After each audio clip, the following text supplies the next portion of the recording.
Mega Man has been a main staple of 2D platforming shooters since Mega Man 1 for the NES. It's always been a very basic concept. You run, and you shoot. Back in the NES days, Mega Man games were being pumped out almost annually, having 6 for the NES, before moving over to the Super Nintendo. That's where the Mega Man series split. Mega Man 7 was the last game on the Super Nintendo before the Mega Man X series took its claim to fame. Mega Man 7 is the one game that I always hear hardcore Mega Man fans talk down about. It wasn't as polished, the controls don't feel as tight, blah blah blah, nobody cares, whatever. I remembered liking the game as a kid though. Now I'll grant you, I was maybe 6 when I played it, so my judgment is always subject to change. So this week's review is on Mega Man 7 for the Super Nintendo. Enjoy.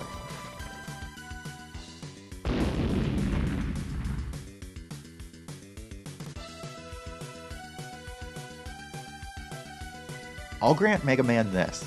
The stories have grown a little bit at a time, usually nothing dramatic or complex, but they are to the point and straightforward. Mega Man 7 is no different in that respect. After being thrown in jail, Dr.Wily, being the forefront thinker that he is, had 4 robot masters stashed away in a hidden lab for this very occasion. No contact for 6 months would activate the robot's override system, and they would round up an army and bring about destruction wherever they go. Mega Man is once again called to save the day and put an end to Wily once and for all. Like I said, not exactly creative and not even close to original, but honestly, it's a Mega Man game. If you're playing the game for the story, then what is wrong with you?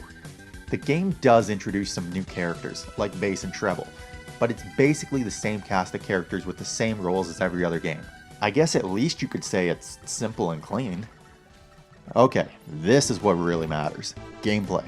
And Mega Man 7 is mostly identical to the first 6 games. It's your classic side-scrolling shooter, where you run to the end of the level and take down the robot masters, gain their power, simple, clean, to the point. It's pretty basic, you jump and you shoot. Other than that, there really isn't much new to the game, especially coming to a new console. You do get some new powers and new bosses that always provide new challenges, but running through the levels doesn't feel any different than any previous game.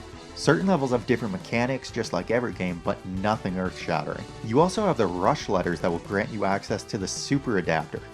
Mega Man 7 really does not do much to differentiate from other Mega Man games, but it does provide you with Eddie's Cybernetric Support Shop, a place where you can spend all those bolts you found in the game.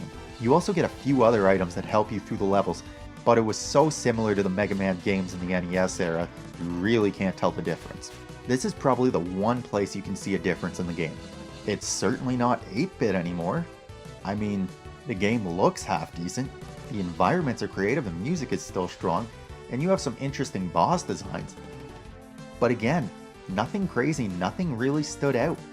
You don't really get immersed in the levels. Nothing slows you down to the point where you're looking around or notice the subtle things in the background. Nothing really draws your attention in the game. I won't say it's lifeless, because it's certainly not, but to say the game is full of life is probably a stretch too. Really, it just looks like a regular Super Nintendo game. Nothing bad, nothing good, it's just kind of a game. There's certainly a number of different things to collect, making the game much easier, but nothing that is really required. You can just play through the game normally and you'll be fine. As per every Mega Man game, it's only a couple hours, 2, 3, maybe 4, and it's probably better to just beat the game in one sitting instead of trying to remember those insane passwords that you get when you get a game over. Mega Man 7 is not nearly as bad as people make it out to be, but it doesn't really do anything special. And normally I'd think, okay, new system, new engine. First one might not be as strong, except for 2 things. Mega Man 8 was moved to the PlayStation after this game, and Mega Man X had been released at least a year earlier before Mega Man 7. That game felt like it changed things up, added all these new elements and characters, making Mega Man 7 look worse than it probably is. The game is not any sort of hidden gem in the series. It's not like it deserves better credit.